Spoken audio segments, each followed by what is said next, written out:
we can start the healing today. If we could just learn to give a little love, you and I can change the world. Live a little love, make it better if we try. Hey guys, so what a fasting vlog. Didn't really feel like making it because I'm just kind of weak and tired, to be expected. You have your ups and downs. It's like a constant set of waves when you're fasting. Some days you feel great, some days you don't feel so great. I'm just going into the 8th day, so no 0 calories for 8 days, only drinking water. Not really any big events.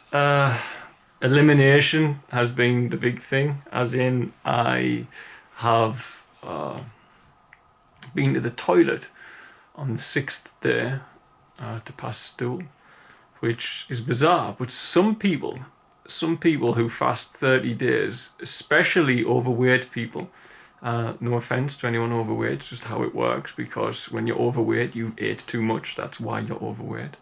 They pass stool regularly throughout the 30 days. It just goes to show you how much is inside you that is just sitting there not doing anything, or stuck to the walls of your bowels or your intestine. But I normally have that. I normally pass 1 stool during my long fasts at around about a week, and it's just the leftover stuff from when you stopped eating, basically. So I don't use enemas. I don't see a need. They do give you a bit of a nice burst if you need one, or if you feel something in there, then you can. But I think the natural way is to go without them. But I do use enemas in my life sometimes, and they are beneficial to humans, 100%. There's no denying that. They elevate your mood tremendously. So let's put it that way. Feeling a little bit of brain fog.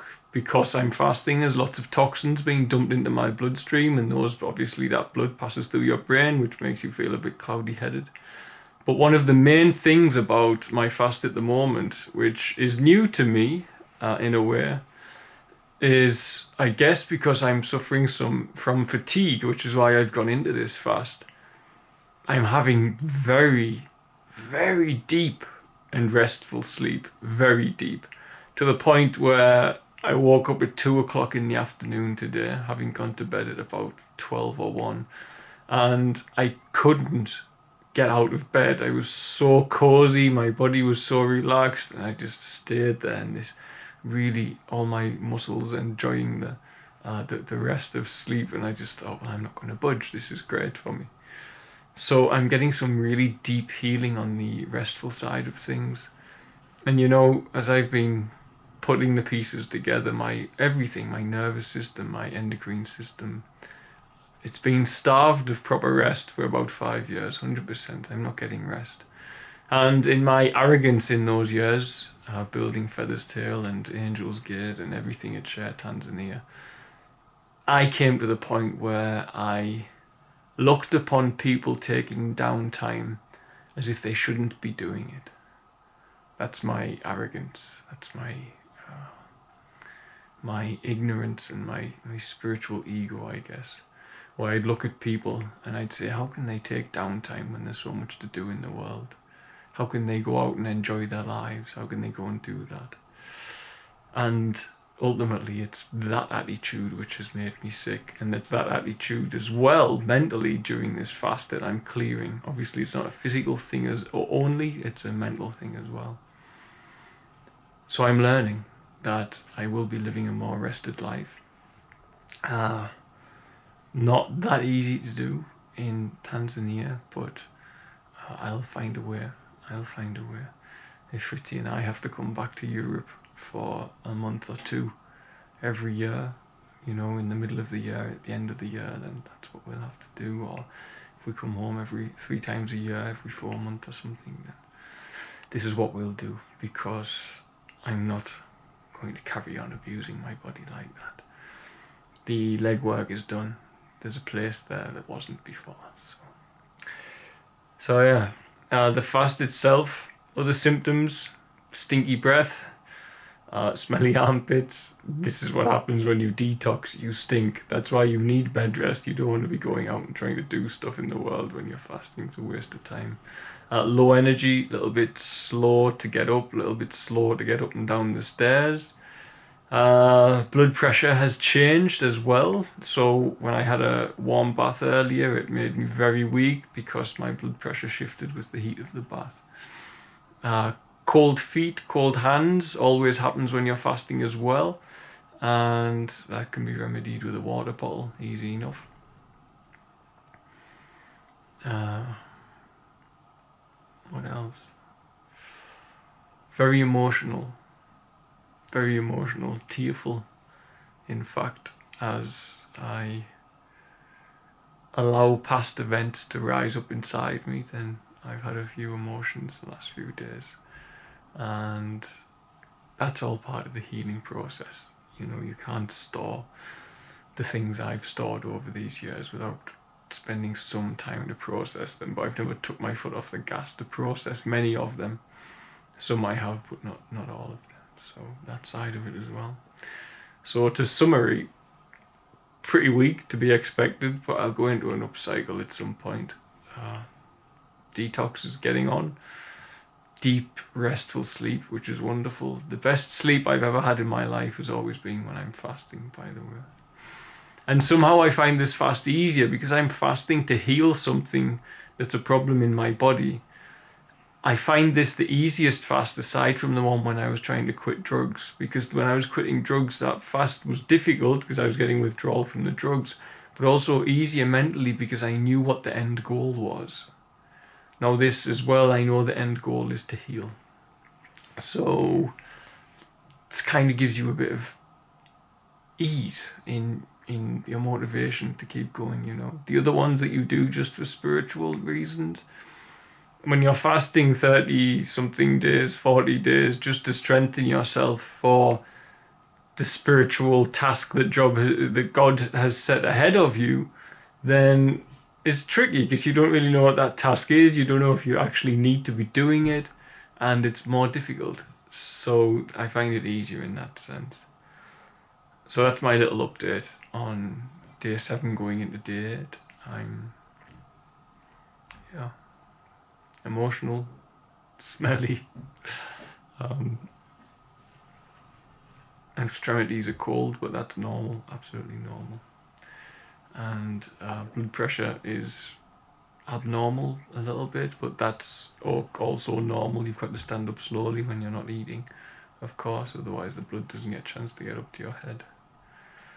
And feeling more in line with God, more in line with my heart, my emotions, way more in line with my inner child, and feeling happy, excited to end the fast, but only because I'm excited to get on a clean healing journey.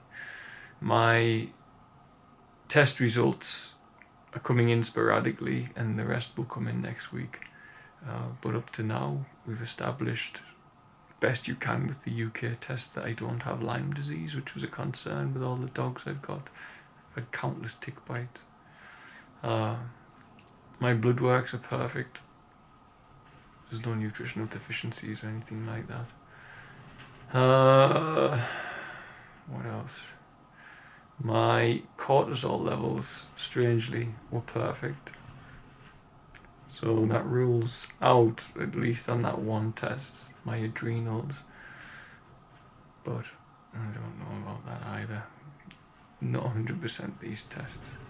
But I have had my iridology done. And I'll put a video up of that because it's very interesting. But my iridology shows problems with kidneys, adrenals, and nervous system, which makes a lot of sense, actually, considering how I've been feeling. I still think somewhere inside my body is a parasite, or a bacteria, or a virus that has been missed and not identified, something from Tanzania. And I think right now, whatever it is starving to death, because my human body can last way longer than any parasite without food. So way longer than any bacteria, way longer than any fungus, way longer than any virus as well. So right now, whatever is in there, it's good riddance to it, and all of the damage it's done to my body as well. So, and it's restoring all of the rest I need with this wonderful deep sleep. I'm excited to see how deep my sleep is tonight. So hopefully no dreams of food. That was the other thing. I dreamed of food last night. It was so annoying. So annoying when you dream of food. You wake up and like, oh God, I'm fasting. I've had this before, but so it is, you know, such is the carnal mind of yourself, and it's to be viewed as a friend when it does that, because it's trying to protect you in a way, trying to remind you that you should eat. But after around about now 7 days, you get into the deep cleanse, and your mind and your body tends to settle and understand, okay, this is not a period of lack of food, this is a period of rest and rejuvenation. Let's get to work. So constantly talking to my subconscious, my cells, reassuring it that this is a controlled fast and that we are healing ourselves for the wonderful, wonderful year ahead with my wonderful family out in Tanzania. So, and my wonderful son who will be born in April, and I can't wait for that, first of all, of course. So, okay, I'll update you again on day 10, I guess. Losing some weight as well, guys, but I mean, it's neither here nor there. Of course I'm losing weight. You should never fast to lose weight, but I'm losing it, of course, naturally. God bless. Bye. Thanks for watching. Don't forget to like, share and subscribe, as it really helps us to grow the channel and with it help more children here in Tanzania. Also, don't forget you can support our work by sharing with children in crisis here, be it sharing for a particular need or even sharing one-on-one support for education, housing, food and medical care. It can be done for as little as the cost of a cup of coffee a week back in the West, after all. Just visit www.sharetanzania.co.uk to find out more. Lastly, remember you can also support us via Patreon, www.patreon.com/featherstail, and help keep us here in Tanzania to continue our work. The links for the website and for the Patreon are in the description box of this video. Love and light, guys. See you soon.